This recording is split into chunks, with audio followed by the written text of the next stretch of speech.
ஹிந்துக்கள் தெளிவாகும் போது திமுக காரனும் அதிமுக காரனும் எல்லா கட்சிக்காரனும் ஹிந்துத்துவம் பேசுவான்.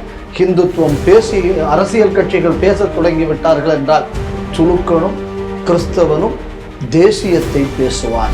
பெங்கால் பங்களாதேஷ் பார்டர்ல, அசாம் பார்டர்ல பார்த்தாச்சுன்னா பார்டர்ல இருக்கிற மசூதிகள்ல டால் மினார்ஸ். இதே செட்டப் நீங்க ராஜஸ்தான் பாகிஸ்தான் பார்டர்லையும் பார்க்கலாம். ஸோ இந்த பேட்டர்ன், இதை பத்தி நான் ஏற்கனவே பலமுறை நான் சொல்லியிருக்கேன். நாங்க உதவி பண்ணாம நீ ஜெயிச்சிருக்க முடியுமான்னு ஆல்ரெடி ஒரு மிரட்டல் இதுக்கு முன்னாடி வரைக்கும் விடுக்கப்பட்டது. நானும் திருப்பி இந்த விஷயத்தை தான் சொல்லிக்கிட்டு இருக்கேன். இந்த ஓட்டர் என்ரோல்மெண்ட்ல ஆரம்பிச்சு பூத்தில் இருக்கிற ஆபீசர்ல இந்த கவுண்டிங்ல கடைசியில நம்பர் எழுதுறவர் இருக்கக்கூடியவர்கள் நாங்க ஓப்பனாவே நாங்க திமுகவுக்கு தான் ஆதரவாக இருந்தோம் என்று தெரிவித்திருக்கிறார். கோர்ட் இல்லைன்னு சொன்னா நீங்க நீட்டே வந்திருக்காது. கோர்ட்னால தானே நீட்டே வந்திருக்கு. அப்ப இந்த அடிப்படை கூட இந்த நாட்டின் மக்களுக்கு தெரியாது அப்படிங்கக்கூடிய அளவுல என்ன வேணாலும் பேசலாம்னு இருக்கேன். வைகோ நான் ஒரு பெரிய ஒரு என்டிட்டியை நினைக்கிறேன். அது ஒரு பர்ச்சேசபிள் கமாடிட்டி. ரெண்டாவது, ஏன் அவரால் எல்லா இடத்துலையும் ஸ்தாபி இருக்க முடியலைன்னா அவருக்குள்ள ரேட்டை அவர் கொஞ்சம் அதிகமாக ஃபிக்ஸ் பண்ணிக்கிறார்.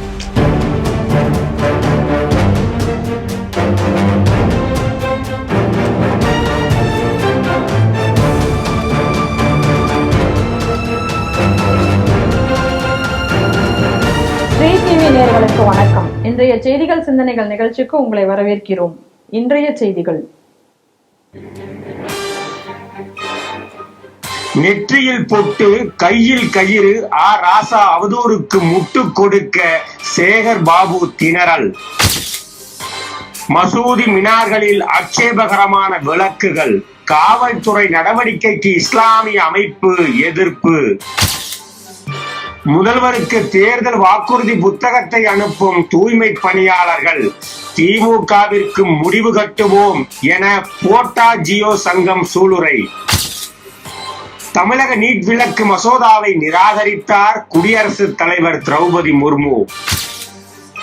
தமிழகத்தில் கால் வைக்க முடியாது, பாஜக எம்பியை மிரட்டிய வைகோ திருப்பி அடித்த பாஜக. இந்த செய்திகள் குறித்து நாம் திரு பாலகோதமனருடன் சிந்திக்க இருக்கிறோம். வாருங்கள் நேயர்களே. வணக்கம் அம்மா.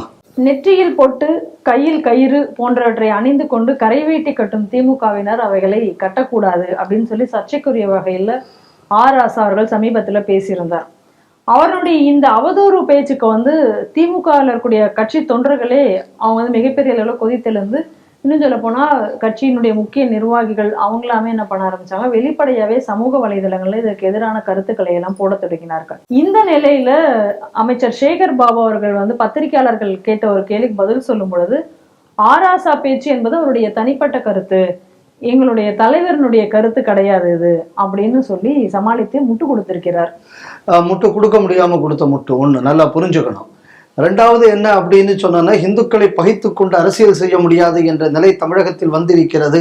இதை நாம் இப்பொழுது உற்று நோக்கி கொண்டிருக்கிறோம். அதனால இனிமே எந்த கட்சியானாலும் இந்துத்துவத்தை பின்பற்றினால்தான் தமிழகத்தில் ஓட்டு வாங்க முடியும் என்ற நிலை ஏற்பட்டிருக்கிறது. இதைத்தான் வீரத்துறவி அவர்கள் சொன்னார். ஒரே ஒரு விஷயம் தெரிஞ்சுங்க, என்னோட கருத்தும் இதுதான். பிஜேபிக்கு பர்மனண்டா எல்லா ஹிந்துவும் ஓட்டு போடணும்னு நான் ஒரு காலமும் சொன்னது கிடையாது, நான் இப்பவும் சொல்றேன். ஆனால் இன்றைக்கு இந்துத்துவ சிந்தனைகளுக்கு ஓரளவு பக்கத்தில் இருக்கு. இந்துக்களுக்கு எதிரி இல்லாமல் இருக்கும் கட்சி என்பதனால் தான் நான் பிஜேபியை ஆதரிக்கிறேன். நம்மளை பொறுத்தளவுல எல்லா கட்சிகளும் இந்துத்துவம் பேச வேண்டும், எல்லா கட்சிகளும் இந்துக்களுக்கு ஆதரவாக இருக்கும். இந்த நிலைமை எப்ப ஏற்படும்? எப்ப இந்துக்கள் ஒற்றுமையாக இந்து என்ற உணர்வுடன் வாக்களிக்கிறார்களோ அப்பொழுது இந்த நிலை ஏற்படும். நம்மளையும் கூட இப்ப சின்ன சொல்ல போயாச்சுன்னா, பிஜேபி காரங்களுக்கும் கூட திமுக காரன் அதிகம் இந்துத்துவம் பேசுவான். எப்ப பேசுவான்? என்னைக்கு ஹிந்து தெளிவாக இருக்கிறானோ அன்று பேசுவான். ஹிந்துக்கள் தெளிவாகும் போது திமுக காரனும் அதிமுக காரனும் எல்லா கட்சிக்காரனும் ஹிந்துத்துவம் பேசுவான். ஹிந்துத்துவம் பேசி அரசியல் கட்சிகள் பேச தொடங்கி விட்டார்கள் என்றால் துலுக்கனும் கிறிஸ்தவனும் தேசியத்தை பேசுவான். ஏன்னா இது ரெண்டும் மற்ற இந்த காளான்கள் பிணத்துலதான் முளைக்கும். இன்னைக்கு இந்த அரசியல் கட்சிகள் இப்படி இவர்களுக்கு ஒரு வாய்ப்பு கொடுத்ததுனாலதான் இப்படி இவங்க பேசிக்கிட்டு இருக்காங்க. அதனால இது ஒரு அந்த மாதிரியான ஒரு சூழலை நோக்கி தமிழகம் நகர்ந்து கொண்டு இருக்கிறது என்பதற்கு இது உதாரணம்.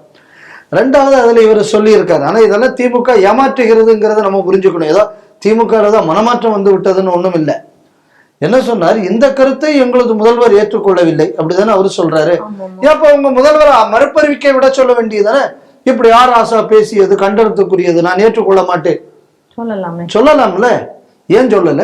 அப்ப என்ன அப்படின்னு சொன்னா, குப்பரக்கம் வந்து மியூசியில முன்னோட்டில் இங்கக்கூடியது, யோ நீ பேசாம இரியா, நான் என்னத்தையாவது சொல்லி நான் சமாளிச்சுக்கிறேன். அப்ப இதுதான் இந்த ஸ்டாண்ட். இந்துக்களை மீண்டும் ஏமாற்றுவதற்காக சேகர் பவனை திருப்பியும் சொல்றேன், இன்னைக்கு இந்த ஆட்சியில ஓரளவு இந்த அரசுக்கு ஏதாவது முட்டு கொடுத்து ஏதாவது காப்பாற்றணும்னா முன்னாடி அதிமுக இருந்து வந்தவங்க தான் செய்துக்கிட்டு இருக்காங்க. ஒண்ணு ஏவா வேலு, இன்னொன்னு ரகுபதி, இல்லைன்னா சேகர் பாபு, பாக்கி யாரை விட்டாலும் திமுகவுக்கு பிரச்சனைங்கக்கூடிய நிலைமை. இப்ப பாருங்க, நீங்க ஆராசாக்கு இப்படி ஒரு முட்டு கொடுக்க வேண்டிய அவசியம் இருக்கு. இதுக்கு இடையில நீங்க ஒண்ணு பார்த்தே அப்படின்னு சொன்னா, இன்னொரு ஸ்டேட்மெண்ட் ஒண்ணு விட்டாரு. யாரு? நம்ம துரைமுருகன். அவரு என்ன சொன்னார் அன்னைக்கு சொல்லும் போது வந்து, பாத்தியா ஒரு கொண்டாட்டிக்கு மேல கல்யாணம் கட்டுறவன் எல்லாம் வடக்க உள்ளவன், நம்ம தான் ஏகபத்திரி விரதாக இருக்கிறோம்னு. அவன் 10 பேர் கேட்பாங்களா, அப்ப அந்த கனிமொழி யாருப்பான்னு கேட்பானா மாட்டானா? கண்டிப்பாக. அப்ப கருணாநிதியை வந்து கேவலப்படுத்தினது யாரு? துரைமுருகன். அப்புறம் நம்மன்னா குறவா பெற்றுக்கிறோம், அவன் அதிகம் பெற்று போட்டு இது பண்றான். கருணாநிதி குடும்பத்துக்குள்ள குரூப் போட்டோ ஒன்று கொஞ்சம் காலத்துக்கு முன்னாடி நம்ம பார்த்தோம் அந்த இன்டர்நெட்ல. சாதாரணமா அந்த போட்டோ ஏதோ அவங்க வீட்டு நிகழ்ச்சியில எடுத்தது, ஒரு கேமரால கவர் ஆகிற மாதிரி இல்ல, பல கேமரா வேண்டி இருக்கு அந்த ஒரு குடும்பத்தை கவர் பண்றதுக்கு. அப்ப என்ன பிரச்சனைன்னு, இந்த மாதிரியான அதிமுக காரர்கள் இன்று கட்சிக்கு கொஞ்சம் பலம் வாய்ந்தவர்களாகி விட்டார்கள். இன்னைக்கு கட்சி தொண்டர்கள் பலம்லாம் ஒன்றும் கிடையாது, ஆட்சி இருக்கு, காசு இருக்கு. இன்னைக்கு வந்து அரசு சட்டத்தை மதிக்காமல் பணத்தை வாங்கி திங்கிற வந்து அரசு அதிகாரிகளும் போலீஸ்காரங்களையும் வச்சு ஓடிக்கிட்டு இருக்கு. கட்சிக்கு தொண்டர் பலமோ இல்லைன்னா கொள்கை ஒரு இழவும் கிடையாது. இதுதான் இந்த கட்சியோட நிலை. அப்ப இன்னைக்கு இந்த மாதிரி இப்ப கட்சியில இப்ப எப்படி இப்ப கட்சி நடக்குது அப்படின்னா, யாரு கரெக்டா காசு வாங்கி கொடுக்குறாங்க, எவன் காசு செலவு பண்றான், காசை வைத்து ஓடக்கூடிய கட்சி. இதை கரெக்டா வாங்கி கொடுத்து ஜம்முன்னு செட்டப் பண்ற செந்தில் பாலாஜி அதிமுக இருந்து வந்தார். இப்படி எல்லாம் இந்த மாதிரி ஒரு செட்டப் வந்ததுனால இன்னைக்கு இந்த தலைமைக்கு குடைச்சல் கொடுக்கறதே இன்னைக்கு திமுக காரன் தான், பழைய திமுக காரன். இது இப்படிதான் இருக்க முடியும். சுயநலத்துக்காக ஜாதி பிளவு, மதப்பிளவு, தேசப்பிளவு, இது எல்லாத்தையும் ஊழல் பண்ணி திருடி தின்பதற்காக திமுக செய்தது.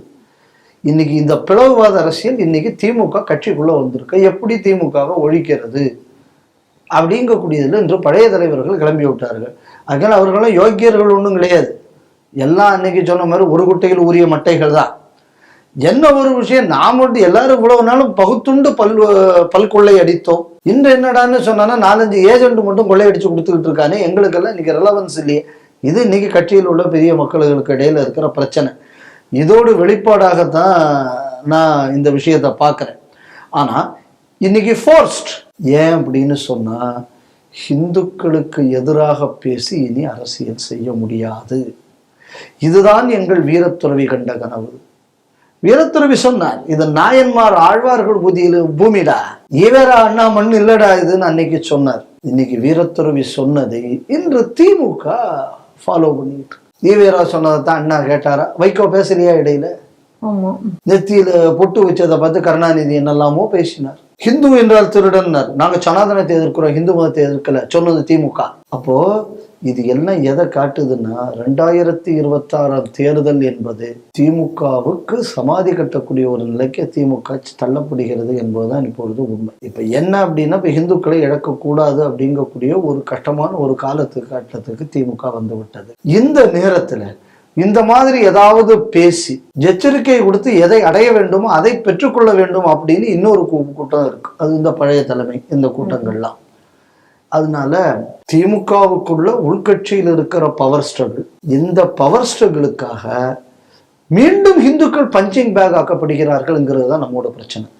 உனக்குள்ள வாங்கி கொடுக்கறதுல பிரிச்சுக்கிறதுல பிரச்சனை, நீ உன்னோட தீர்த்துக்கோ.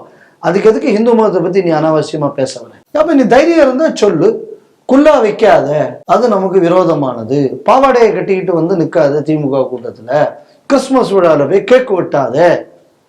அப்போ உன் கொள்கைன்னா அதுவும் கொள்கையில வரணும் இல்ல, மதச்சார்பற்ற கொள்கைன்னா அதெல்லாம் என் கொள்கையில வரல.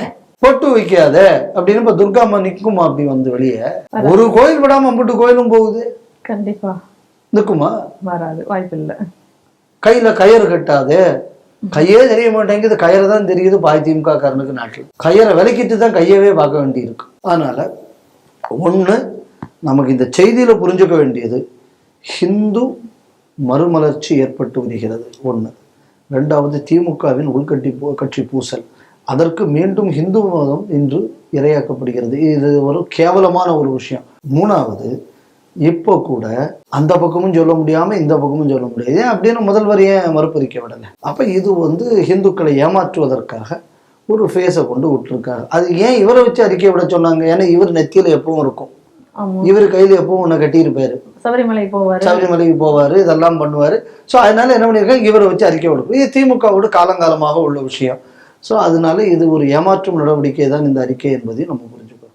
ராமநாதபுரம் மாவட்டம் பாம்பனில் இருக்கும் ஒரு பள்ளிவாசல்ல இந்த ரம்ஜானை ஒட்டி ஒரு பெயர் பலகை, அதாவது அல்லாஹூ அக்பர் அப்படின்னு போட்டு ஒரு எல்இடி லைட்டு, எத்தனை அடியில அப்படின்னு பார்த்தோம்னா ஒரு 15 அடியில அந்த எல்இடியை செட் பண்ணியிருக்காங்க. அது எங்கிருந்து பார்த்தாலும், அதாவது கடற்கரையில் இருக்கக்கூடிய ஒரு மசூதி, நீங்க எங்கிருந்து பார்த்தாலும் அந்த விளக்கு ஒளிரக்கூடிய அளவுல இந்த ரம்ஜானுக்காக அதை செட் பண்ணியிருக்காங்க.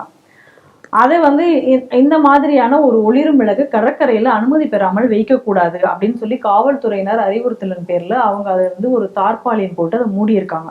ஆனா இந்த விஷயம் எப்படி அன்னைக்கு வெளியில வந்திருக்கு அப்படின்னு பார்த்தோம்னா, இப்ப சமீபம் அடுத்ததாக வரக்கூடிய நாட்கள்ல மோடி அவர்கள் ராமேஸ்வரம் வருவதாக இருக்கிறார். அதனால பிரதமர் மோடி அவர்கள் அங்கு வருவதற்காக இதையெல்லாம் தார்பாலின் கொண்டு மூடப்படுகிறது.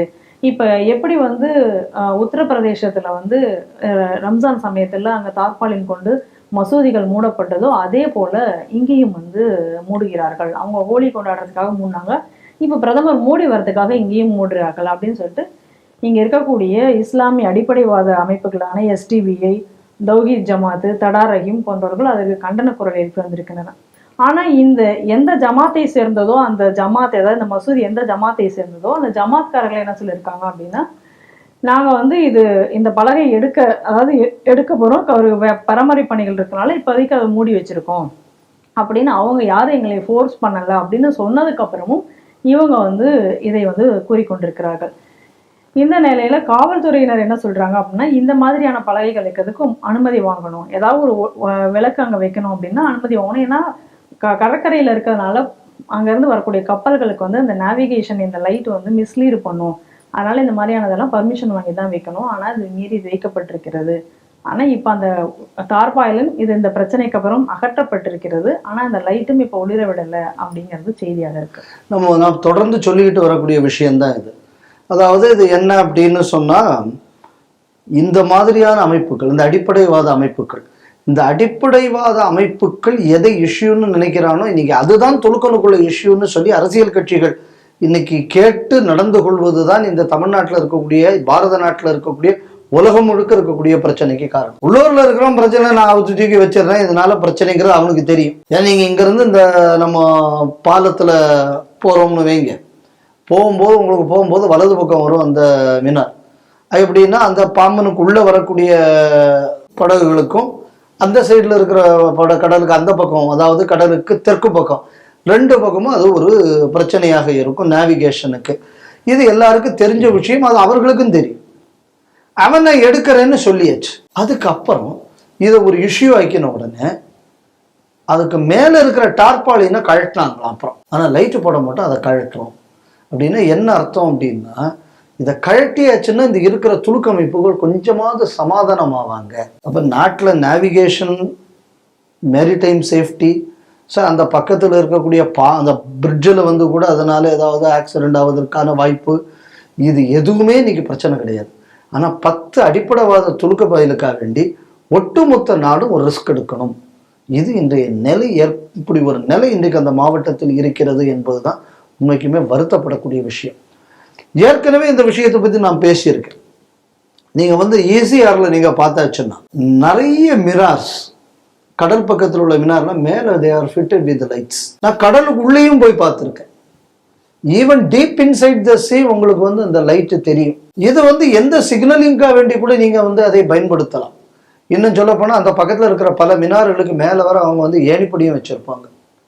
இதை ஹிந்து முன்னணியின் ஆவணப்படம் 2016 ரொம்ப தெளிவாக இதை காட்டியிருக்கு. இதே மாதிரியாக நீங்க பார்த்தீங்கன்னா பெங்கால் பங்களாதேஷ் பார்டர்ல, அசாம் பார்டர்ல பார்த்தாச்சுன்னா பார்டர்ல இருக்கிற மசூதிகள்ல டால் மினார்ஸ் இருக்கும். இதே செட்டப் நீங்க ராஜஸ்தான் பாகிஸ்தான் பார்டர்லயும் பார்க்கலாம். ஸோ இந்த பேட்டர்ன், இதை பத்தி நான் ஏற்கனவே பலமுறை நான் சொல்லி இருக்கேன். இது வந்து it is not the purpose is not only for அந்த கட்டடம், the purpose is for some other ulterior motive. இது ஆராயப்பட வேண்டும்ங்கக்கூடியதை பலமுறை நான் சொல்லியிருக்கேன். இன்னைக்கு இது என்னன்னா இவ்வளவு ஆப்வியஸா இன்னைக்கு கொண்டு வராங்கன்னா இதுக்கு முன்னாடி இதெல்லாம் நம்ம அனுமதிச்சது யாரோட தப்பு?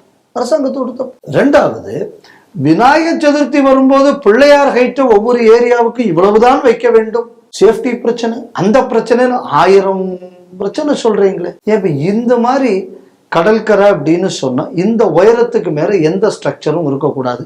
Unless or otherwise is it structure இது மோர் தென் 200 years ஆன்டிக்விட்டி. ஏன்னா அதெல்லாம் நமக்கு வந்து புராதன விஷயம். அந்த மாதிரி உள்ள ஸ்ட்ரக்சரை தவிர வேறு எதுவும் இந்த உயரத்துக்கு மேல இருக்கக்கூடாதுங்கக்கூடிய சட்டம் ஏன் இதுவரை போடப்படவில்லை? கோஸ்டல் ரெகுலேட்டரி ஜோனுக்குள்ள வரக்கூடிய கட்டடங்கள்ல உள்ள ரெகுலேஷன் இந்த மாதிரியான பல விஷயங்கள்ல ஏன் பின்பற்றப்படுவதில்லை? ஸோ இந்த மாதிரியான பிரச்சனைகள் என்பது தேசத்தின் பாதுகாப்புக்கு அச்சுறுத்தலானது. இப்போ கூட பாருங்க, லோக்கல்ல உள்ள ஜமாத்து எடுக்கிறேன்ட்டாங்க, பிரச்சனை இல்லை அவங்களுக்கு, அதை எடுக்கப்படாது, நீ திருப்பி வைக்கணும்னு சொல்லக்கூடியது யாருன்னு இங்கே எஸ்டிபிஐ, தௌஹீத் ஜமாத்து, நம்ம தடாரஹீம், இது அவ்வளவு பார்த்தாச்சுன்னு இந்த பயங்கரவாத துலக்கம். இதைத்தான் நான் திருப்பி நான் சொல்லிக்கிட்டு இருக்கேன். பண்பாட்டுடன் சேர்ந்து இருக்கும் வரை பிரச்சனை இல்லை. நீ இஸ்லாம் அப்படின்னு நீ சொல்லி நான் உனக்கு தனி உம்மா அப்படின்னு என்னைக்கு நினைக்கிறியோ அப்பதான் உனக்கு தேச துரோகம் தானாக உன்னிடம் உரிகிறது. அதனாலதான் நான் இஸ்லாமியன்னு சொல்றதில்ல, துலுக்குன்னு சொல்றேன். ஏன்னா அவன் துலுக்கலா இருக்க வர பிரச்சனை இல்லை, அவன் இஸ்லாமியன் ஆகும் போதுதான் பிரச்சனை வருகிறது. இதான் இதுக்கு ஒரு கிளாரிங் எக்ஸாம்பிள். லோக்கல் துலுக்கம் அப்படின்னு ஒத்துக்கிறேன், பிரச்சனைன்னு ஒத்துக்கிறான், இவன் ஏன் ஒத்துக்கிறது இல்லை? அவன் இவனுக்கு அல்டீரியர் மோட்டிவ் இருக்கு, அதுதான் நம்ம புரிஞ்சுக்கணும். அதனால இந்த மாதிரியான இந்த சிக்னலிங் சிஸ்டம் என்பது தொடர்ந்து நம்ம நாட்டோடு எல்லா இடங்களையும் அமைக்கப்பட்டு வருகிறது. இன்னும் சொல்ல போயாச்சுன்னா பல இடங்கள்ல இன்னைக்கு துலுக்கம் வந்து கார்னர் பில்டிங் வாங்குறாங்க. இந்த கார்னர் பில்டிங் வாங்குறதுக்குள்ள நோக்கமே என்ன அப்படின்னா, நாளைக்கு ஒரு ஸ்ட்ரீட் காம்பேக்டுக்கு இதெல்லாம் ரொம்ப ஸ்ட்ராட்டஜிக்கலி இம்பார்ட்டண்ட்டாக இருக்கும். அதை நம்ம டெல்லி கலவரத்தில் அது எப்படி பயன்படுத்தப்பட்டதுன்னு பார்த்தோம். ஆம்பூரில் போலீஸ்காரர்கள் மீது நடத்தப்பட்ட தாக்குதலில் அது எப்படி பயன்படுத்தப்பட்டதுன்னு பார்த்தோம். நூல் அது எப்படி பயன்படுத்தப்பட்டது அப்படின்னு பார்த்தோம். ஸோ இந்த மாதிரி அதே மாதிரி ஹைவேல வந்து ப்ராப்பர்ட்டி வாங்கக்கூடியது எப்படின்னு பார்க்குறோம். இன்னும் நீங்கள் சொல்ல போயாச்சுன்னா அப்படியே நீங்கள் கர்நாடகாவிலேருந்து கேரளா அப்படி தமிழ்நாட்டுக்கு வரலாம். அப்படின்னா நம்ம சாம்ராஜநகர்லேருந்து அப்படியே நம்ம நம்பிக்கொல்லி வழி இந்த பக்கம் எருமாடு இந்த பக்கம் வந்துடலாம், சுல்தான் பத்தேரி வழி வரலாம், இல்லைன்னா இந்த பக்கம் நம்பியார் குன்ற வழி அப்படி வரலாம். இதில் நீங்கள் பார்த்தீங்கன்னா ஃபாரஸ்ட்டுக்கு பக்கத்தில் அந்த பக்கம் போக போக அநேகமான ப்ராப்பர்ட்டி நீங்கள் துருக்கம் தான் வாங்கிட்டு இருக்கு. இதோட பின்னணி என்ன? ஸோ இந்த மாதிரியான ஒரு பார்வை என்பது இன்னைக்கு இந்த நாட்டோட செக்யூரிட்டி எஸ்டாப்ளிஷ்மெண்ட்ல இருக்கா அப்படிங்கக்கூடிய சந்தேகம் எனக்கு. அப்படியே இருந்தால் கூட நடவடிக்கை எடுக்க அவர்களுக்கு கைகளை யார் கட்டி போடுகிறார்கள்? அப்போ எப்படி ஒரு சூழல் இருக்கும் அப்படின்னா, இதை புரிந்து கொண்டு ஹிந்து சமுதாயம் செயல்பட வேண்டுமா வேண்டாமா? அதே நேரத்தில் துலுக்க சமுதாயத்தில் இருக்கக்கூடிய நியாயமா இருக்கக்கூடியவங்க நிறைய பேர் இருக்காங்க, அவங்க செயல்படணுமா வேண்டாமா? இன்னைக்கு நம்ம முன்னாடி இருக்கிற பெரிய சேலஞ்ச் இந்த மாதிரியான, அதாவது தேசியத்தை சார்ந்த இந்த வில்லங்கத்துக்கு போகாத துலுக்கர்கள், இவங்களுக்குள்ள வாய்ஸஸ் ஆர் ஸ்டிஃபில்டு. ரெண்டாவது, ஹிந்து சமுதாயம் எனக்கு என்ன அப்படின்னு எதை பற்றியும் கண்டுக்காம போகக்கூடியது. இப்படி இது ரெண்டும் இருக்கிற காரணத்தினால ஓட்டுக்காக ஒட்டுமொத்தமாக விலைக்கு போகக்கூடிய அரசியல் கட்சிகள். இந்த மூன்றோடு விஷயத்தை தான் இதில் பார்க்கணும். அப்புறம் என்னன்னா, இப்போ 6ஆம் தேதி பாம்பன் பாலத்தை திறக்க நரேந்திர மோடி அவர்கள் வருகிறார்கள்.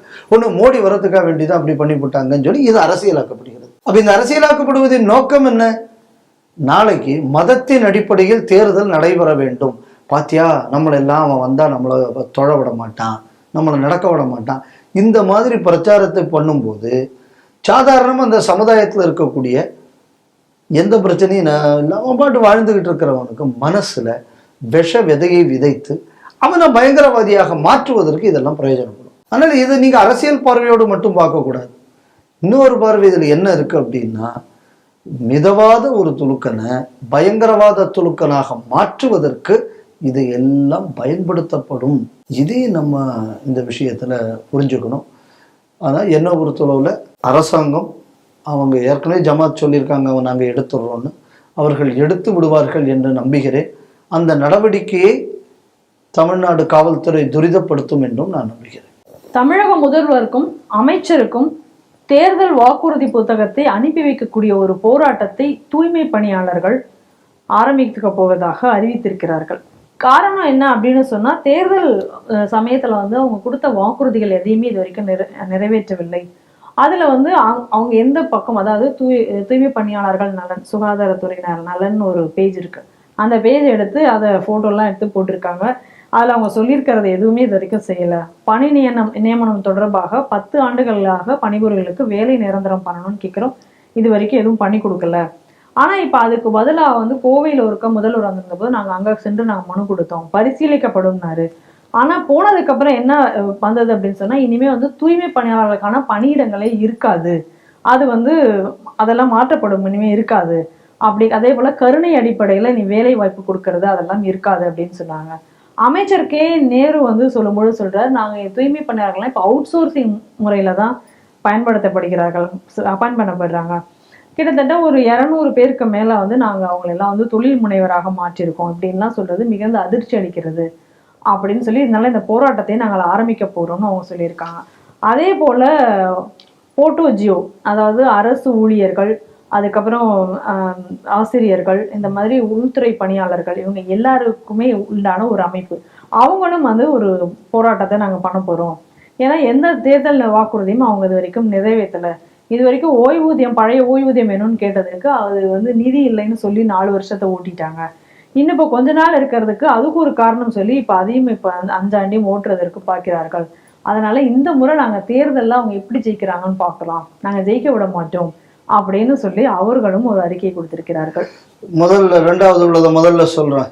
அப்ப இதுக்கு முந்தின தேர்தலில் திமுகவை ஜெயிக்க வைப்பதற்கு இந்த அரசு ஊழியர்கள் எல்லாம் சதிச்செயலில் ஈடுபட்டார்கள்ங்கிறத மறைமுகமா தெரிவிச்சிருக்காங்க. ஏன்னா இது ஏற்கனவே சொன்னாங்க, நாங்க உதவி பண்ணாம நீ ஜெயிச்சிருக்க முடியுமான்னு ஆல்ரெடி வந்து ஒரு மிரட்டல் வந்து இதுக்கு முன்னாடி வரைக்கும் விடுக்கப்பட்டது. நானும் திருப்பி இந்த விஷயத்தை தான் சொல்லிக்கிட்டு இருக்கேன். இந்த ஓட்டர் என்ரோல்மெண்ட்ல ஆரம்பிச்சு பூத்துல இருக்கிற ஆபீசர்ல இந்த கவுண்டிங்ல கடைசியில நம்பர் எழுதுறவர் இருக்கக்கூடியவர்கள் நாங்க ஓப்பனாவே நாங்க திமுகவுக்கு தான் ஆதரவாக இருந்தோம் என்று தெரிவித்திருக்கிறார்கள். அவ என்ன அர்த்தம்னா, இதுக்கு முன்னாடி இவர்கள் சார்பு நிலையுடன் செயல்பட்டு இருக்கிறார்கள் என்கக்கூடியதை மறைமுகமாக இவர்கள் அவர்களுக்கு சுட்டி காட்டுகிறார்கள். என்னாலதான் நீ ஜெயிச்சிருக்க அப்படின்னு. அப்போ வந்து நியாயமான தேர்தல் தமிழகத்தில் நடந்திருக்கிறதா அப்படிங்கக்கூடியதை மனசாட்சியை தொட்டு பதில் சொல்லி ஆகணும். அடுத்தது என்ன அப்படின்னு சொன்னான்னா, இவங்க வந்து நாங்க இதை சொன்னோம் செய்யலை, அதை சொன்ன, இவங்க தான் எதையும் செய்ய மாட்டாங்களே, இவங்க தான் எதையும் செய்ய மாட்டாங்க, ஏமாத்த போறாங்கக்கூடியதான் நம்ம காலங்காலமா சொல்லிக்கிட்டு இருக்கோம். இப்ப படித்த இவர்களே இப்படி ஏமாந்துருக்கீங்களே, அப்ப நீங்க உங்க சுயநலத்துக்காக அன்னைக்கு நேர்மையையும் நாட்டின் வருங்காலத்தையும் அடக வைத்தீர்கள். உங்கள் மீது நாங்க வைத்திருந்த நம்பிக்கைக்கு நீங்க இழிவு செய்தீர்கள். இன்னைக்கு அவன் உங்களையே போட்டு பார்க்கும்போது நீங்க இன்னைக்கு ஐயோ நான் இன்னைக்கு உனக்கு அதை செய்தேனே இதை செய்தேனே. துரோகி என்னைக்குமே துரோகியா தான் இருப்பான். இன்னைக்கு எனக்கு துரோகம் பண்ண, நாளைக்கு உனக்கு துரோகம் பண்ணும், இல்லாட்டா இன்னொருத்தனுக்கு துரோகம் பண்ண போறான். ஸோ அதனால இது ஒரு துரோக கூட்டம் என்பதை தெரிந்திருந்தும் செய்திருக்கிறீர்கள். அதனால இந்த அறிக்கை என்பது வந்து நீங்க உண்மைக்குமே இதனால வந்து இந்த ஊழியர்கள்லாம் நாளைக்கு திமுகவுக்கு எதிராக வேலை செய்வார்கள். நான் பெருசா நீங்க எதிரெல்லாம் பார்க்க வேண்டாம். இது என்னன்னா, இந்த மாதிரி ஒரு அறிவிப்பை கொடுத்து கவர்மெண்ட்டுக்கு ஒரு ப்ரெஷர் கொடுத்து இவன் பங்குக்கு கொஞ்சத்தை வாங்கிக்கிட்டு நாளைக்கு திருப்பி அட்ஜஸ்ட் பண்ணி போயிடுவான். ஏன்னா இதுல பாதி அப்பாயின்மெண்ட்டுமே இவங்க வழி போனது இருக்கும் இதுல. ஸோ அதனால இதுல எவ்வளவு பேர் நேர்மையா இருக்காங்க. சரி, அப்படியே நேர்மையா போராடுறவங்க எப்படி ஆஃப் பண்ணணுங்கக்கூடியது அதே அமைப்புல வேற 10 பேர் இருப்பான். அதனால இதெல்லாம் பார்த்த உடனே ஏதோ ஐயோ இவர்கள் ஆசிரியர்கள் அப்படி மாறி விட்டார்களே, இதனை அப்படி எல்லாம் பண்றதெல்லாம் தப்பு, அயோக்கியத்தனம்னு எல்லாம் இன்னைக்கு பேசுவான்.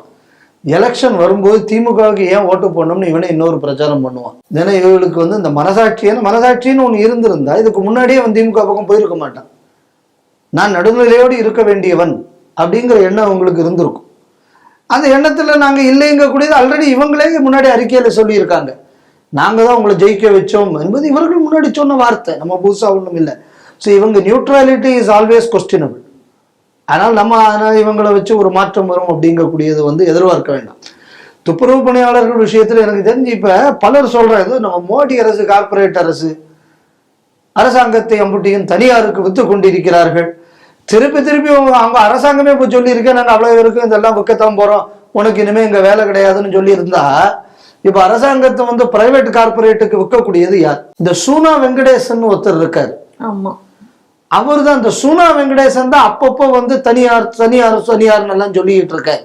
அரசாங்கத்தை விற்கிறான்னு. இப்ப அந்த சூனா வெங்கடேசன் இப்ப திமுக ஆட்சி காலத்துல இப்படி நடந்து விட்டுதே அப்படின்னு சொல்லி அவர் ஒண்ணும் பேசுவாருன்னு நானும் எதிர்பார்த்தேன். ஏன்னா இப்ப மாநாடு வேற அங்க நடக்குது மதுரையில, அவரு தொகுதி வேற. மாநாட்டு கலெக்ஷன் வாங்கினதுனால சூனா வெங்கடேசன் ரொம்ப ஆக்குப்பைடா இருப்பாருன்னு நினைக்கிறேன். ஏன்னா திமுக உதவி வேணும், அதுக்கு சூனாக்கு தேவைப்பட வேண்டிய விஷயங்கள் ஏதாவது இருக்கும். ஸோ அதனால அவர் அதில் கொஞ்சம் பிஸியாக இருப்பாரா இருக்கும். ஸோ அதனால அது நமக்கு தெரியாது. அதனால நம்ம எதை புரிஞ்சுக்கணும் அப்படின்னு சொன்னா, இப்போ இந்த கார்பரேட்டுக்கு விற்கக்கூடியது மோடி அரசா இவங்க அரசா? சரி, 10 வருஷத்துக்கு மேலே வேலை பார்க்கக்கூடியவங்களுக்கு இதெல்லாம் நீங்கள் வாக்குறுதி கொடுத்தீங்களே, இந்த வாக்குறுதி எல்லாம் இதெல்லாம் இவன் செய்ய போறது இல்லை அப்படின்னு அன்னையிலிருந்து நான் சொல்லிக்கிட்டு. ஓல்டு பென்ஷன் ஸ்கீமுக்கு ரிவர்ட் ஆயாச்சுன்னா கவர்மெண்ட் திவால், இது நடக்காத காரியம் சொல்லிட்டு. ஆனா இப்ப நம்ப வச்சு ஏமாத்தி இருக்கா இல்லையா திமுக? அப்ப இதை ஏமாந்து இதனால இன்னைக்கு என்ன அவன் ஏமாத்திட்டானே அண்ணன் ஏமாத்திட்டானே நீங்க சொல்றதுல என்ன அர்த்தம் இருக்கு? அதனால நான் இதுல முழுமையாக இவர்களுக்கு மனம் திருந்தி விடுவார்கள் நான் நம்பல. ஏன்னா இவங்க ட்ராக் ரெக்கார்டு அப்படி இருந்ததில்லை. 2026 தேர்தல்கள்ல உண்மைக்குமே இவங்க மனசாட்சிப்படி நடந்து கொள்கிறார்களா என்று நாம் பார்ப்போம். முதல்ல இவ்வளவு பிரச்சனை ஆரம்பத்துல சொல்லிக்கிட்டு தானே இருந்தாங்க. இப்ப 2024 பாராளுமன்ற தேர்தல் வந்தது இல்லை, அதுல எவ்வளவு இடங்கள்ல ஓட்டர் லிஸ்ட்ல குளறுபடி இருந்தது. ஓட்டர் லிஸ்ட் குளறுபடிக்கு அப்புறம் போலிங் பூத்துல போல் பண்ண வரக்கூடிய இடத்துல என்னெல்லாம் பண்ணினாங்க. அப்போ இவங்க சட்டத்துக்கு நியாயமாக, நியாயத்துக்கு பொதுவாக தர்மத்துக்கு நியாயமாக நடந்து கொண்டார்களா, இல்லைன்னா இவங்களுக்குள்ள பார்ட்டி அஃபிலியேஷனுக்கு நியாயமாக நடந்து கொண்டார்களா? அதனால இவங்களுக்குள்ள போராட்டம் இதெல்லாம் இதை எதுக்குன்னா, இந்த தலைவர்கள் கீழே வேலை பார்க்கக்கூடிய இந்த அப்பாவி ஸ்டாஃப் இருக்காங்களே, இவங்களை ஏமாத்துறதுக்கு பயன்படுத்துகிற வார்த்தைகள் இதெல்லாம். இவங்களை நம்பி ஒரு 10 பேர் போகிறாங்க. போகிறவங்க தெளிவாக சொல்லணும், ஐயா நீ இப்படி சொன்னேனே நீ கடைசி வரை நிற்கணும், நாங்கள் சொல்கிற மாதிரி இந்த விஷயத்தெல்லாம் ஓ மேடையில் நீ பேசணும். இப்போ எங்களால் தான் திமுக ஜெயிச்சதுன்னு நீங்கள், அதுக்கு திமுக ஜெயிப்பதற்கு நீங்கள் என்னென்னலாம் உதவி பண்ணீங்க ஓப்பனா சொல்லுங்க. உங்களுக்காக துரோகம் பண்ணிட்டான், அப்போ அவனுக்காக நீங்கள் என்னெல்லாம் துரோகம் பண்ணியிருக்கீங்க சொல்லணும்ல. என்னை இவர் இப்படி வற்புறுத்தினார், என்னை அவர் அப்படி வற்புறுத்தினார் சொல்லலாம்ல. சொன்னால் வேலை போயிடும்.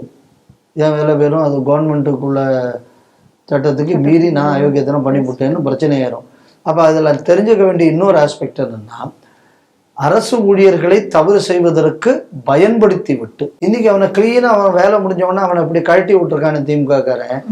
இதையும் கூட ஒரு பெரிய துரோகி நீங்க உலகத்துல பார்க்க முடியுமா? முடியாது.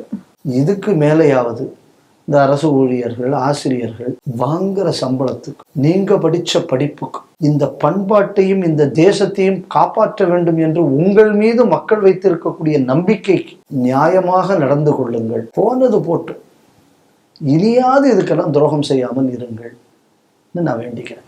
நீட் விளக்க மசோதாவை தள்ளுபடி செய்திருக்கிறார் குடியரசுத் தலைவர். ஏற்கனவே இவங்க சட்டசபையில தீர்மானம் போட்டதெல்லாம் நமக்கு தெரியும். நீட்டுக்கு எதிராக தீர்மானம் போட்டோம், நாங்கள் நீட் வாங்கி கொடுத்துருவோம், நீட் ரகசியம், அந்த இதெல்லாமே நம்ம பார்த்துருக்கோம். இப்போ இது தள்ளுபடி பண்ணியிருக்கிறார்கள் என்பது குறித்து தெளிவான விளக்கங்கள் இன்னும் செய்தித்தாள்களில் வெளியில் வரல. ஆனால் இவங்க உடனே இன்னைக்கு அது சட்டசபையில் இன்னைக்கு பேசியிருக்கார் ஸ்டாலின். அது குறித்து நாங்கள் இதுக்கு எதிராக எப்படினாலும் எங்களுடைய போராட்டத்தை நாங்கள் தொடரத்தான் போகிறோம், இதற்காக நாங்கள் என்ன அடுத்து சட்ட நடவடிக்கை அதில் மேற்கொள்ளலாம் அப்படின்னு சொல்லிட்டு எங்களுடைய எம்எல்ஏ எல்லாம் சேர்ந்து நாங்கள் மீட்டிங் போட போகிறோம். அநேகமாக அந்த மீட்டிங் ஏப்ரல் 9ஆம் தேதி இருக்கும். எப்படி இருந்தாலும் நாங்கள் இதை பெற்றே தீர்வோம். இந்த மாதிரி ஒரு மோசமான ஒரு மக்களாட்சி, அதாவது கூட்டாட்சி தத்துவத்திற்கு எதிரான ஒரு அடக்குமுறையை நாங்கள் பார்த்ததில்லை, இந்த அரசு தான் அப்படி ஒரு அடக்குமுறையை செய்து வருகிறது அப்படிங்கிற குற்றச்சாட்டையும் ஏற்றிருக்கிறார் ஸ்டாலின். அடுத்த ஏமாத்து முதல்ல குடியரசுத் தலைவருக்குள்ள இதுக்கு 2வது வருவோம். முதல்ல என்ன சொன்னார்? இதுக்கு எதிராக சட்ட நடவடிக்கை எடுக்க போறார். முதல்ல இந்த நீட்டே கண்டிப்பாக்குன்னு சொன்னதே சுப்ரீம் கோர்ட். சுப்ரீம் கோர்ட் இதை பண்ணுன்னு சொன்ன அப்புறம் இது திருப்பி அதே சுப்ரீம் கோர்ட்ல போய் இதை நீ நிறுத்துன்னு எப்படி சொல்ல முடியும்? ஏன் இதை முதல்ல இதை நீட்டுக்கக்கூடிய கம்பல்சரி ஆக்கணும்னு சொன்ன கோர்ட்லயே போய் நாங்கள் இதுல இருந்து விலக்கு வேணும், அதனால நீ எனக்கு கொடுனா அவன் கொடுப்பானா? அப்ப மக்களை எம்பட்டு தூரம் முட்டாள்னு நினைச்சிருக்காங்கன்னு பாத்துங்க. முதல்ல கோர்ட் இல்லைன்னு சொன்னா நீங்க நீட்டே வந்திருக்காது, கோர்ட்னாலதானே நீட்டே வந்திருக்கு. அப்ப இந்த அடிப்படை கூட இந்த நாட்டின் மக்களுக்கு தெரியாது அப்படிங்கக்கூடிய அளவுல என்ன வேணாலும் பேசலாம்னு. 2வது இந்த சட்டசபை, இதுக்கு பேருக்கு என்னது சட்டசபையா? எனக்கு இந்த சட்டசபைங்கிறதையும் கூட இது வந்து நீங்க என்ன பண்ணணும் அப்படின்னு சொன்னா எங்கேயாவது இந்த சீட்டாட்ட கிளப்னு வேணா அதுக்கு பேர் வைங்க. அது எப்படின்னு சொன்னா கச்சத்தீவை மீட்பதற்காக தீர்மானம். அதுக்கப்புறம் இடையில யாரோ ஒரு ஆள் பேசினாங்க, யாருன்னு எனக்கு தெரியல, திமுக தரப்புல இருந்து. அந்த கச்சத்தீவு அந்த வானதீமை ஏதோ ஒரு கேள்வி கேட்டிருக்கும் போல இருக்கு, ஏன் உங்க ஆள் இருக்கும் போது தானே கச்சத்தீவு சிலோனுக்கு போச்சு அப்படின்னு. எங்க ஆள் இருக்கும் போது போச்சுன்னா அது அவருக்கு தெரியாம கொடுத்து விட்டாங்க அப்படின்னு சட்டசபை. அப்ப அந்த அம்மா என்ன கேட்டிருக்கணும் திருப்பி, ஓஹோ உங்க ஊர்ல இருக்கிற ஒரு ஊரை இன்னொரு நாட்டுல கொடுத்தது கூட தெரியாம உங்க முதல்வர் இருந்திருந்தாருன்னா அவர் அவ்வளவு பெரிய மூணாவான்னு கேட்டிருக்கணுமா வேண்டாமா? கண்டிப்பா. அதனாலதான் அவருக்கு பேர் மு கருணாநிதினு வச்சிருக்காங்களான்னு கேட்டிருக்கணுமா வேண்டாமா? கேட்டிருக்கணுமா வேண்டாமா? ஏன் ஒரு முதல்வரா இருக்காரு, ஒரு முதல்வருக்கு தெரியாத அதை கொடுத்தது. அப்ப அதை கூட தெரிஞ்சுக்க கூடிய அளவுக்கு கூட இல்லைன்னு சொன்னா முதல்வர் நாற்காலியில இருக்கிறதுக்கு அவருக்கு என்ன தகுதி இருக்கு? அப்ப இதெல்லாம் என்ன மக்களை ஏமாத்துறதை விட்டு இதுக்கு என்ன? சரி, இவ அவசரமா தீர்மானம் நிறைவேற்றினிய, ஏன் மேலேயே மன்மோகன் சிங் ஆட்சி, கீழே கருணாநிதி ஆட்சி, நீங்க ஆண்டுகிட்டு இருந்தே இல்லை அந்த நேரத்துல. அந்த நேரத்துல இந்த மாதிரி ஒரு தீர்மானத்தை கொடுத்து மன்மோகன் சிங்கை கொண்டு பேசி அன்னைக்கே பண்ணி இருக்கலாமே, ஏன் பண்ணல? சரி, இவ இதுக்கு தீர்மானம் எழுதுனாங்களே, அன்னைக்கு பாவம் சிலோன்ல இருக்கிற அம்புட்டு தமிழனையும் சுட்டு கொண்டானே, அன்னைக்கு என்ன பண்ணிக்கிட்டு இருந்தே? அன்னைக்கு உங்க சட்டமன்றத்தை வச்சுக்கிட்டு நீங்க மேலும் ஆட்சி கீழும் ஆட்சி என்ன பண்ணீங்க? கூட்டாட்சி தத்துவம். இது எங்க இருந்தோ ஒரு வார்த்தையை இப்ப படிச்சு வச்சுக்கிட்டாங்க. முதல்ல கூட்டாட்சின்னு சொன்னா மைனாரிட்டியா இருந்த காலத்துல கூட்டணி கட்சிக்கு மந்திரி சபை கொடுத்தீங்களா? கூட்டாட்சியை பத்தி பேசுறதுக்கு என்ன அருகதை இருக்கு உங்களுக்கு? சரி, கூட்டாட்சி தத்துவம் தான். இன்னைக்கு என்ன தீர்மானம் எல்லாம் போடுறீங்க, அதாவது வைஸ் சான்சலர் அப்பாயின்மெண்ட் மாநில அரசை தான் செய்ய வேண்டும். இவங்க மத்தியில் இருக்கக்கூடிய நேரத்துல இந்த மாதிரி ஒரு மசோதாவை ஜெயலலிதா அம்மா கொண்டு வந்துச்சு. அப்ப அதை கடுமையாக எதிர்த்தது திமுகவை சேர்ந்த அன்பழகன். அப்ப கூட்டாட்சி தத்துவம் எங்க போச்சு? இவனை காப்பி குடிக்க போச்சு கூட்டாட்சி தத்துவம். காங்கிரஸ் ஆட்சியில 3வது மொழி ஹிந்தி அவங்களுக்குள்ள கொள்கையில. பிஜேபி ஆட்சியில 3வது மொழி எந்த இந்திய மொழியும் நீ தேர்ந்தெடுத்துக்கோ, ஆனா அது ஹிந்தி திணிப்பு கிடையாது. ஆனா இது ஹிந்தி திணிப்பு, இங்க ஹிந்தியை நீ படின்னு சொல்லவே இல்லை இந்த இடத்துல. அப்ப இதெல்லாம் வந்து நீங்க ஒரு சட்டசபையில தீர்மானம்னு போட்டுக்கிட்டு ஒரு டிபேட் நடத்தியாச்சுன்னா இந்த சட்டசபையில் என்ன வேற கிளப்பா? இதுக்கு ஏதாவது ரிலவன்ஸ் இருக்கா? இப்ப இந்த ஒரு சட்டசபை 1 மணி நேரம் நடக்கிறதுக்கு இவ்வளவு லட்சம் ரூபாய் மக்கள் பணம் செலவாகுது, இது தேவையா? சட்டசபையில முக்கியமான விவாதம். அந்த ஒரு ஆள் இருக்காரு 7 அடிக்கு ஸ்பீக்கர்னு, கலைஞர் என்றுதான் சொல்லணும், கருணாநிதினு சொல்லக்கூடாது, அம்மையார் என்றுதான் சொல்ல வேண்டும். அவங்க கருணாநிதினு வச்சது அவர் தானே அவருக்கு வச்சுக்கிட்ட பேரு. அப்பா தட்சிணாமூர்த்தின்னு பேர் வச்சாரு, அது ஞான கடவுளின் பேர், தனக்கு ஒத்து வராதுன்னு அவரே மாத்திக்கிட்டார். அந்த பேர்ல கூப்பிடப்படாது. இது என்னதுக்கு? இதுக்கு இதெல்லாம் சொல்றதுக்கு தான் சட்டசபையா உங்களுக்கு? மக்கள் பணம் வேஸ்ட் ஆகல. இப்ப ஒரு வெட்டியாக ஒரு கூட்டம் நடக்கிறதுக்கு ஒரு இடம், அதுல வந்து இந்த மாதிரி எவனே வந்து புகழ்ந்து பேசிக்கிறது, இதுக்குன்னு ஒரு சட்டசபை. சமீபத்தில் ஒரிசால நடந்தது ஒரு விவாதம். ஒரிசா யூனிவர்சிட்டிஸ் பில்லுக்காக 17 மணி நேரம் இன்னும் விவாதம் நடந்தது. 12 மணி நேரம் இன்னும் விவாதம் நடந்துச்சு. இந்த விவாதம் என்ன அப்படின்னா, ஏற்கனவே பிஜு பட்நாயக் கவர்மெண்ட் கொண்டு வந்த ஒரு பில்லு, அதை சுப்ரீம் கோர்ட் ஸ்டே பண்ணிது. அதை இவங்க மாத்தி இது பண்றாங்க. சீஃப் மினிஸ்டர் இவங்க பக்கத்தில் கவர்மெண்ட்ல இருந்து எல்லாரும் இது பண்றாங்க. எதிர்பக்கம் வந்தாச்சுன்னா பிஜு பட்நாயக் பெருவாரியான நேரங்கள்ல சபையில உட்காந்து அந்த விவாதத்துல பேசிக்கிட்டு இருக்காரு. ஒரிசா டெபுட்டி அப்போசிஷன் லீடர் கவர்மெண்ட்டை பாராட்டுறாரு. இப்படிதான் ஒரு சட்டசபை நடக்கணும், எல்லா வியூவுக்கும். இது ஒரு பிரச்சனை, ஒரு கூச்சல், ஒரு குழப்பம் கிடையாது. என்ன இதுல வேடிக்கை பார்க்கணும்னா, காங்கிரஸ்காரங்களுக்கு முன்னாடி ஏதோ சஸ்பெண்ட் பண்ணாங்க, வேற ஏதோ அயோக்கியத்தனம் பண்ணான்னு. காங்கிரஸ்காரன் சட்டசபையில் இல்லைன்னு சொன்னோன்னே எதிர்கட்சி ஆளுங்கட்சி ஒழுங்கா விவாதம் நடந்து இன்னைக்கு வந்து அந்த மசோதாவும் நிறைவேறி இருக்கு. 2 பில் நிறைவேறி இருக்கிறது. ஒரு கூச்சல் குழப்பம் இல்லை. 2 பக்கத்திலையும் தரமாக அவங்க வந்து வியூஸை வச்சு டிபேட் பண்றாங்க.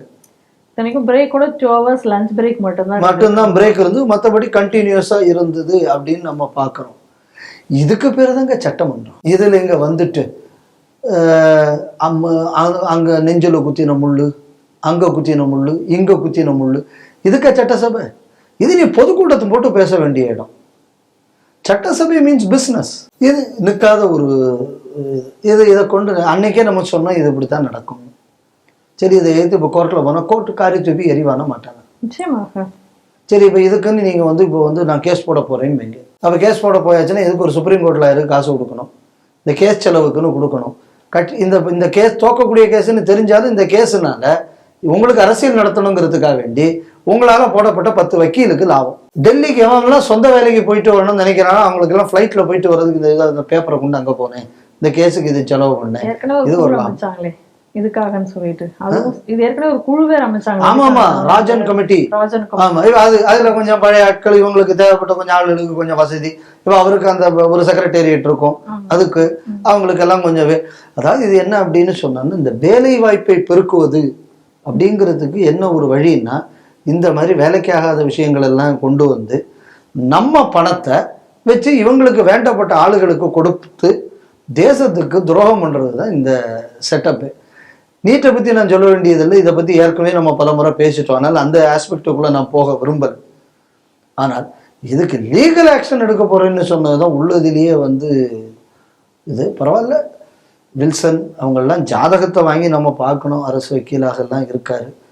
எல்லாருக்கும் வந்து ஏதோ சுக்கரம் கூரையை பொத்து விட்டு கொடுப்போங்காங்களே, இவங்களுக்கு சுதரம் வந்து சுக்கரம் வந்து கூரையை மட்டும் இல்லாமல் தரையும் பொழந்துக்கிட்டு கொடுக்கறதுன்னு நான் நினைக்கிறேன். ஏன்னா பல வக்கீல்கள் வாழப் போகிறார்கள். அதில் ஒரு வேடிக்கை என்ன தெரியுமா, இந்த சுப்ரீம் கோர்ட்டுக்குள்ளே இவங்க போடக்கூடிய வக்கீல்லாம் பெருவாரியான ஹிந்திக்காரனை தான் வக்கீலாக போடுறாங்க. ஆனால் இங்கே வந்து சொல்லுவோம், இவன் பானிபூரி வைக்கிறவன், இவன் பான் பராக்கு வாயன். எலெக்ஷன் நடத்துறதுக்கே அங்கேருந்து ஒரு ஹிந்திக்காரனை கூப்பிட்டு வந்து தான் நடத்தாங்க. கோர்ட்டில் போய் கேஸ் நடத்துறதுக்கு ஹிந்திக்காரனை தான் கூட்டி வச்சுக்கிட்டு இருக்காங்க. அப்போ உங்களுக்கு மூளை உள்ளவங்க ஒரு வயலும் கிடையாது அவங்க கட்சியில். கேட்கணும்ல இந்த கேள்வியை, ஏன் எல்லாம் ஹிந்திக்காரனையே வச்சு நீங்கள் கேஸ் நடத்தணும்? அப்போ அவன் டெவலப் ஆகலை, நாங்கள் தான் டெவலப் ஆகிருப்போம். அப்போ நீ டெவலப் ஆனவன் நீ போய் கேஸ் நடத்த வேண்டியது தானே. அப்போ இதெல்லாம் என்ன அப்படின்னு சொன்னால் ஒரு வெட்டி செலவு. இந்த வெட்டி செலவு இன்னைக்கு நடந்திருக்கு. இன்னைக்கு பிரசிடண்ட் ஒரு நல்ல விஷயத்தை செய்திருக்காங்க, இதை இது பண்ணியிருக்காங்க. மெரிட்டுக்கு இந்த நாட்டில் மரியாதை இருக்கிறது அப்படிங்கக்கூடியது ஒரு சந்தோஷப்பட வேண்டிய விஷயம். சாதாரண ஏழை கூட நல்லா படித்தாச்சுன்னா இன்னைக்கு வந்து டாக்டர் ஆகலாம். இந்த ஒரு நிலை ஏற்பட்டிருக்கு. முன்னாடி பிரைவேட் காலேஜுக்கு விற்கக்கூடிய விவகாரம் இனி நடக்காது. இதில் நம்ம வந்து பாராட்டப்பட வேண்டிய விஷயமாக நான் இதை பார்க்கிறேன். வக்ஃப் மசோதா குறித்த ராஜ்யசபா விவாதத்தின் போது டாக்டர் சுதான்சு திரிவேதி அவர்கள் பேசிக்கொண்டிருக்கிற நேரத்தில் வைகோ வந்து அங்கேருந்து என்ன சொல்லியிருக்காரு அப்படின்னா, தமிழகத்தில் நீங்கள்லாம் கால் வைக்க முடியாது அப்படின்னு சொல்லிட்டு மிரட்டக்கூடிய துணியில் ஒரு வார்த்தையை விட்டிருக்கிறார். அதை வந்து நிர்மலா சீதாராமன் அவர்கள் கவனித்திருக்கிறார். கவனிச்ச உடனே அவங்க எழுந்திருந்து இந்த வார்த்தையை வந்து நான் அப்ஜெக்ட் பண்றேன், இந்த வார்த்தையை உடனடியாக அவை குறிப்பிலிருந்து நீக்கணும் அப்படின்னு சொல்லி அவங்க அதை வந்து பேசுறாங்க. அப்ப சபாநாயகர் சொல்றாரு, இதெல்லாம் வந்து அங்க உள்துறை அமைச்சர் அமித்ஷா இருக்காங்க, அவங்க பாத்துக்குவாங்க அப்படிங்கிற ரீதியில அவரும் அதற்கு பதில் சொல்லியிருக்கிறார். ரொம்ப பெரிய பதிலாக அவர் சொல்லியிருக்காரு. இவர்கள்லாம் பார்க்கறதுக்கு உள்துறை அமைச்சர்லாம் ஒன்றும் பெருசாக ஒன்றும் தேவையில்லை. இதை சொன்னவர் வைகோ. நமக்கு வைகோ ஹிஸ்ட்ரி நமக்கு நல்லா தெரியும். ஜெயலலிதாவை எதிர்த்து ஒரு பாத யாத்திரைன்னு ஒன்று ஆரம்பித்தார். பாத யாத்திரை மெட்ராஸில் வந்து முடியும் போது எங்கே முடிஞ்சதுன்னா ஜெயலலிதாவோட கூட்டணியில் வந்து முடிஞ்சுது. அதுக்கப்புறம் இதே ஜெயலலிதா பிடிச்சி தூக்கி ஜெயிலில் தூக்கி போட்டாங்க. அதுக்கப்புறம் என்ன பண்ணாருன்னா திருப்பி கொஞ்ச நாள் என்னென்னா ஒரு பெரிய கூட்டம் திருச்சியில் மதுரையாக எனக்கு ஞாபகம் இல்லை. அங்கே இவ வந்து திமுகவுடன் கிட்டத்தட்ட கூட்டணி உறுதியான நேரம். எல்லா இடத்துலையும் வைகோவுக்கு திமுககாரன் கட் அவுட்டும் வேற வச்சிருந்தான். இவர் பாட்டுன்னு என்ன பண்றாருன்னா, அதுக்கு முன்னாடி ஜெயலலிதாவுடையும் பேச்சுவார்த்தைக்கு போனார். உடனே இருக்கிற இடத்துல எல்லாம் அந்த திமுககாரன் அந்த கட் அவுட் போஸ்டர் எல்லாம் கொளுத்துனாங்க. அதனால கால வைக்க முடியாதுன்னு சொல்லக்கூடியவருக்குள்ள வீரம் என்னங்கக்கூடியதை நம்ம வரலாற்றுல பார்த்துருக்கோம். இதே ஸ்டாலின் இவரை கருணாநிதி ப்ரமோட் பண்றார், கட்சிக்கு துரோகம் செய்கிறார்னு தான் வெளியில வந்து கட்சி தொடங்கினாரு. இன்னைக்கு ஐயா நீ இல்லைன்னா ஆளே இல்லை, உனக்கு என்ன வேண்டும் என்றாலும் நான் செய்கிறேன், உனக்கு அழுக்கான இடங்கள் அனைத்தையும் நான் கழுவியே விடுகிறேன் அப்படிங்கிற அளவுக்கு கீழவே விழுந்துட்டாரு. அதனால இவருக்குள்ள வீரம் எவ்வளவுங்கக்கூடியது ஊர் உலகத்துக்கு தெரியும். சரி, இப்ப இவர் போய் சேர்ந்திருக்கிற கட்சி, நான் அதை ஏன் சொன்னேன்னா அவர் வந்து அமித்ஷா அளவுக்கு சொல்ல வேண்டிய அவசியம் இல்லைங்கிறது காரணத்துக்கு சொல்றேன். ஜெயலலிதா அம்மா இங்க வந்து சிஎம்மா இருக்கும்போது ஐயோ கொள்றாங்களே, அம்மா கொள்றாங்களேன்னு ஒரு சீன் நம்ம எல்லாம் பார்த்தோம். இதுக்கு முன்னாடி 91க்கு முன்னாடி 91ல திமுக ஆட்சி கலைக்கப்பட்ட நேரத்துல டிஸ்மிசல் ஆர்டர் வந்தவொடனே வீட்டுக்கு வெளியில பூட்டை போட்டுக்கிட்டு உள்ள உட்காந்துக்கிட்டு இருந்தார் கருணாநிதினு சொல்லி சுப்பிரமணிய சாமி ஒரு ஸ்டேட்மெண்ட் கொடுத்தார். அதனால உங்க வீரம் எவ்வளவு, எங்க கால் வைக்கிறது, இதெல்லாம் நீங்க வருங்க. அது மட்டும் இல்லாம திமுக காரன் பிஜேபி ஆபீஸ் அடிக்க வரும்போது 100 பேர்களை கொண்டு நான் அதை காப்பாற்றுவேன்னு வீரவசனம் விட்டார். அன்னைக்கு சாயங்காலம் தான் அவர் கூட்டணிக்கே வர்றாரு இந்த சம்பவத்துக்கு. ஸோ இந்த மாதிரி ஏதாவது பேசக்கூடியதுங்கக்கூடியதை இவங்க வழக்கமாக வைத்து கொண்டிருக்கிறார்கள். ரெண்டாவது, வைகோவை வந்து நான் வந்து ஒரு பெரிய ஒரு என்டிட்டியை நினைக்கிறேன். அது ஒரு பர்ச்சேசபிள் கமாடிட்டி. ரெண்டாவது, ஏன் அவரால் எல்லா இடத்துலையும் இருக்க முடியலைன்னா, அவருக்குள்ள ரேட்டை அவர் கொஞ்சம் அதிகமாக ஃபிக்ஸ் பண்ணிக்கிறார். அதுதான் அவருக்குள்ள பிரச்சனை. அவர் ரேட்டுக்கு அவரை நீங்கள் வாங்கலாம் அப்படின்னு அவர் நீங்கள் அந்த ஐபிஎல் ஆக்ஷன் மாதிரி விட்டுட்டீங்கன்னா பிரச்சனை இல்லை. ஒரு ஐபிஎல் ஆக்ஷனில் இவர் பிளேயராக போயிட்டு ஆக்ஷனில் ஒரு அமௌண்ட்டு ஃபிக்ஸ் பண்ண அப்புறம் அக்செப்ட் பண்ணிக்க மாட்டேங்கிறார். அதனால தான் அவர் பல டீமுக்கு போகிறாரு. அதனால தான் அவர் எப்படின்னா இந்த பிளேயிங் 11க்குள்ளேயே வராமல், இம்பேக்ட் பிளேயராகவும் அவர் வராமல் பர்மனெண்ட்டாக பெஞ்சை மட்டுமே தொடச்சிட்டு போகிறாரு. இந்த மினிமம் ரீட்டைனிங் ஃபீஸ் மட்டும்தான் அவரால் வாங்க முடியுது. மேட்ச் விளையாடினா தானே அதுக்கு அளவுக்கு அமௌண்ட்டு கொடுப்பாங்க. ஸோ அதனால இதில் இந்த இப்படிப்பட்ட ஒரு லெவலில் இன்னைக்கு அவருக்குள்ள அரசியல் போயிட்டுருக்கு. ரெண்டாவது, தமிழ்நாட்டில் காலவை பார்த்துடுறோம், இந்த மாதிரி பல பூச்சாண்டிகள் எல்லாரும் பலர் நாங்கள் கேட்டிருக்கோம். இந்த மாதிரி பூச்சாண்டி விட்டவர்கள் எப்படியெல்லாம் ஓடி இருக்கிறார்கள் என்பதை இதற்கு முன்னாடி ஹிந்து அமைப்புகள் காட்டியிருக்கிறார்கள். தமிழ்நாட்டில் வரலாறு தெரியணும் அப்படின்னா கட்சியில் உங்களுக்கே தெரியும், நீங்களே யார் யார்கிட்டெல்லாம் கேட்டு தெரிஞ்சுக்கணுமோ கேட்டு தெரிஞ்சுக்கங்க. ரெண்டாவது, இவர் நினைக்கிற மாதிரி போலீஸும் ஆட்சி அதிகாரமும் வந்தால் ரவுடியாக இருக்கக்கூடியது திராவிடம். ஏன்னா ரவுடிக்கு அப்பதான் பவர் வரும். தேசத்துக்காக பாடுபடுபவர்கள் ரவுடிகள் அல்ல. இவர்கள் கடமைக்கும் கர்மத்துக்கு நான் செய்யக்கூடிய ஒரு தேசத்துக்கு நான் செய்ய வேண்டியது என் கடமை என்று நினைத்து வேலை செய்பவர்கள். அதனால இவர்களுக்கு ஆட்சி வேணும், அதிகாரம் வேணும். இல்லை அப்படின்னு சொன்னோன்னே இவங்களுக்கு சாதகமான ஆபீசர்கள் வேணும் அப்படின்னு எல்லாம் தேசியவாதிகள் பார்த்ததில்லை. அப்படி பார்க்காதவர்கள் போராடினதுனால தான் இந்த நாட்டுக்கு விடுதலை கிடைத்தது. அப்படி பார்த்தவர்கள் தான் வெள்ளைக்காரன் அந்த நாட்டை விட்டு போகாதேன்னு சொல்லி வெள்ளைக்காரன் காலில் விழுந்து நக்கி கொண்டிருந்தார்கள். அதனால இவர் அந்த சித்தாந்தத்தை சேர்ந்தவர். அதனால இவருக்கு இந்த மாதிரி ரவுடித்தனமான பேச்சு தான் இவர் வாயில வரும். ஏன்னா இவருக்கு கருத்து கொண்டு எதிர்கொள்றதுக்குள்ள திறமையோ அறிவோ எதுவும் கிடையாது. அதனால ஊரை ஏமாற்றி பிழைக்கக்கூடிய ஒரு கூட்டம்.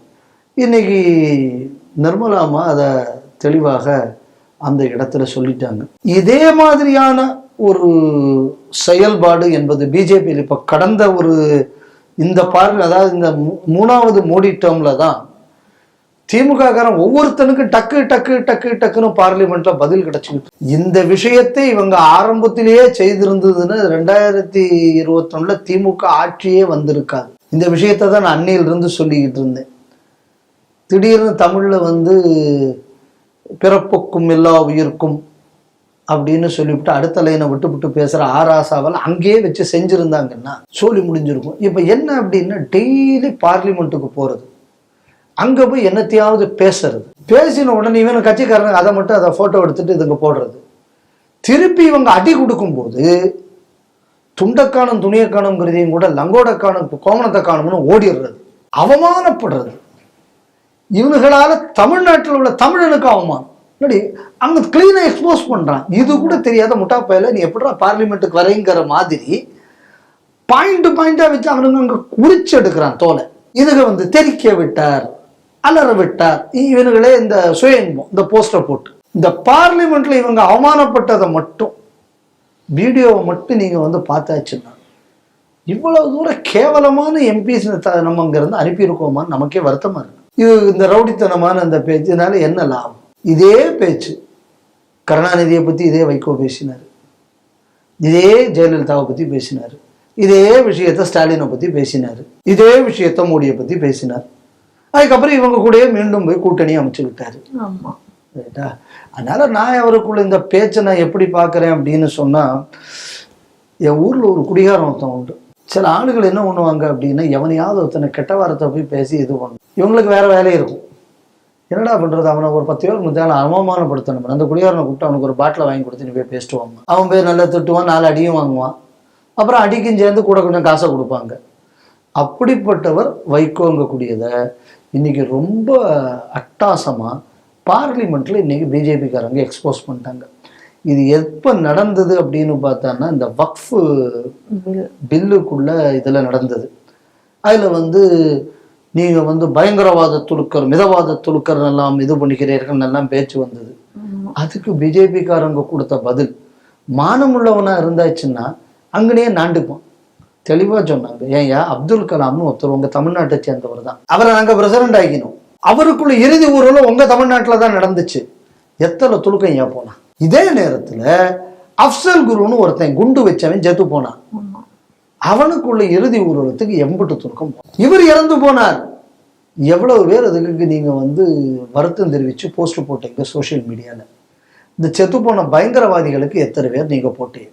அதனால இது ரெண்டையும் பிரித்து காட்டுவது என்பது தேவை என்பது ரொம்ப தெளிவா, இன்னும் சொல்ல புள்ளி விவரங்களோட எந்தெந்த காங்கிரஸ் எம்பி, எந்த என்சிபி எம்பி, எந்த பயங்கரவாதியோட சேர்ந்து போனான்னு லிஸ்ட்டை போட்டு பார்லிமெண்ட்ல இன்னைக்கு வச்சு செஞ்சாங்க. இது இவ்வளவும் வாங்கினதுக்கு அப்புறம் ஆமா, சிவா எழுந்திருந்தது அப்பதான் மிதவாதத்திற்கு பயங்கரவாதத்திற்குன்னு அப்பதான் அவர் பேசினார். சிவா பேசி அவங்க இன்னும் பல புள்ளி விவரங்கள் அங்க சொல்லி, அப்ப சும்மா இருந்த துலுக்கனை கேவலப்படுத்துறதுக்குங்கிறதுக்கு தானே இந்த வேலையை செய்தது. ஆமா, அவங்க பாட்டு பேசாம இருந்துகிட்டு இருந்தாங்க.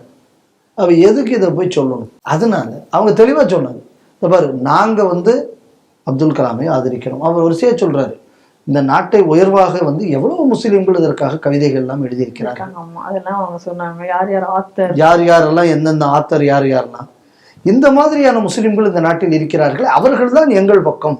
ஆனா குண்டு வைக்கிறவனுக்கு இது பண்றவன் இவனெல்லாம் நீ வச்சுக்கிட்டு உண்மைக்குமே இந்த துலுக்க சமுதாயத்தை பயங்கரவாத சமுதாயமாக இன்று காட்டக்கூடியவர்களே நீங்கள் தான். எந்த விஷயத்தை நான் திருப்பி இதே ஸ்ரீ டிவியில சொல்லிக்கிட்டு இருக்கேனோ பல வருஷமா, இன்னைக்கு இந்த விஷயத்தை பார்லிமெண்ட்ல இன்னைக்கு சுதான்ஷு திரிவேதி, அமித்ஷா இவங்கெல்லாம் ஜம்முன்னு இன்னைக்கு பேசிவிட்டாங்க. அதனால எனக்கு ஒரு சந்தோஷம் என்னன்னா, ஸ்ரீ டிவி இன்னைக்கு அப்படியே ஹிந்தியில பார்லிமெண்ட்ல நடந்தது. ஸ்ரீ டிவிங்கிறது எது? வீரத்துறவியின் குரல். எங்க வீரத்துறவி இன்னைக்கு பார்லிமெண்ட்ல பேசினதாக நான் பார்க்கிறேன். அதனால இந்த காலை வச்சு பாரு, அதை வச்சு பாரு, இதை வச்சு பாரு அப்படின்னு சொன்னா, தமிழ்நாட்டிலே இந்த மாதிரி பேசக்கூடியவர்கள் இருக்க முடியாத காலம் வெகு விரைவில் வருங்கிறத புரிஞ்சுக்கணும். இப்பதான் ஆராசாவுக்கா வேண்டி முட்டு கொடுக்குறாரு சேகர் பாபு, பார்த்தோம். இது எதுக்கு இந்த மாதிரி எல்லான பேச்சு?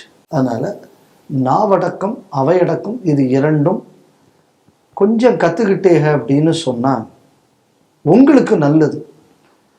ஏன்னா ஆட்சி அதிகாரம் பர்மனண்டா இருக்காது. ஊரெல்லாம் சதாம் ஹுசேன் சிலைகள் என்ன ஆச்சுன்னு ஈராக்கில் பார்த்தோம். ஏன்னா ஒரு லிமிட்டை வெளியில தாண்டிட்டாங்க. லெனின் ஸ்டாலின் சிலைகள் என்ன ஆச்சுங்க கூடியதை பார்த்தோம். ஏன்னா ஒரு லிமிட்டை தாண்டி விட்டார்கள். நாளைக்கு இது தமிழ்நாட்டிலையும் நடக்கும். அந்த லிமிட்டை நீங்க தாண்டாமல் இருந்தால் புரிந்து கொள்ள வேண்டும்னு நான் நினைக்கிறேன். நன்றி சார். வணக்கம் அம்மா. இன்றைய செய்திகள் சிந்தனைகள் நிகழ்ச்சி இத்துடன் நிறைவு பெறுகிறது. மீண்டும் நாளை சந்திப்போம். நன்றி, வணக்கம், ஜெய் ஹிந்த்.